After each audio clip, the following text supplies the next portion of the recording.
ബഹുമതിയാണ്. ഞാൻ പല സാഹിത്യ സമ്മേളനങ്ങളിലും പോയിട്ടുണ്ടെങ്കിലും രണ്ടാമതും ചൊല്ലണം എന്ന് എന്നോട് പറഞ്ഞിട്ടില്ല. ഒരിക്കൽ പറയും. ഈ മഹൽ സാന്നിധ്യം അതിനും എനിക്ക് സന്ദർഭം. ഞാൻ ശരിയാണ്, ഞാൻ 10-12 കൊല്ലം മുമ്പ് എഴുതി വെച്ചതാണ്. അത് സിറാജ് പത്രത്തിൽ അന്ന് വന്നതാണ്.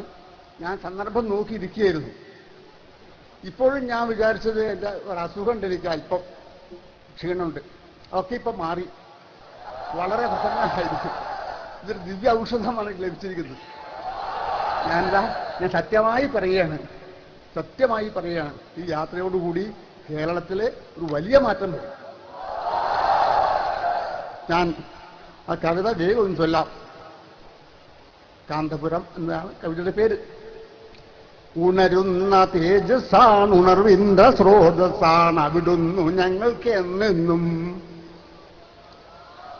വകതിരിവിന്റെ യഥാർത്ഥ പര്യായവും പരമാർത്ഥത്തിന്റെ നിറവും സുമനസാമങ്ങയെപ്പോലെ മികവുറ്റോർ ധരണിയിൽ ഇന്ന് വിരളം. അവിടുത്തെ ആത്മവിശ്വാസത്തിൻ മുന്നിൽ അവനിയിലേവരും തുല്യം. അവിടുത്തെ ആത്മവിശ്വാസത്തിൻ മുന്നിൽ ഈ അവനിയിൽ ഏവരും തുല്യം. പരിശുദ്ധമാണ് ഈ ഹൃദയം വിശുദ്ധിതൻ നറുനിലാവെന്നതുപോലെ. പരമാപവിത്രമാണ് ഈ മഹദ്ദർശനം, കമനീയം സത്യസ്വരൂപം. ഇളകില്ല പർവ്വത തുല്യനാകും ഭവാൻ, ചപലോക്തി എത്ര കേട്ടാലും. പ്രതിസന്ധികൾ എത്രയേറെയുണ്ടാകിലും തുടരുമീ ചൈത്രയാത്ര. ഹരമാണങ്ങേക്കേത് വില്ലുവിളികളും സ്വരമാധുര്യത്തിനുറവേ. മതപണ്ഡിതന്മാരിൽ അഗ്രേഹരൻ ഭവാൻ, സ്മൃതിമണ്ഡലത്തിലെ താരം. ഏപ്പി എന്നുള്ളൊരു 2 അക്ഷരമെന്നും കീർത്തിതൻ ഗോപുരം തന്നെ. ആർത്തർക്കും ആലംബഹീനർക്കും വീട്ടിന്റെ മേൽക്കൂറയായി അങ്ങ് മാറി.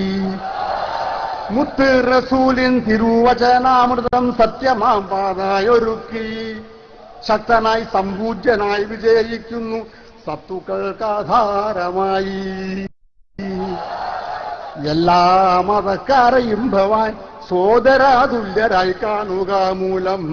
കാന്താപുരമെന്ന 4 അക്ഷരത്തിന്റെ കാന്തി ഈ ജഗത്തിന് ശാന്തി.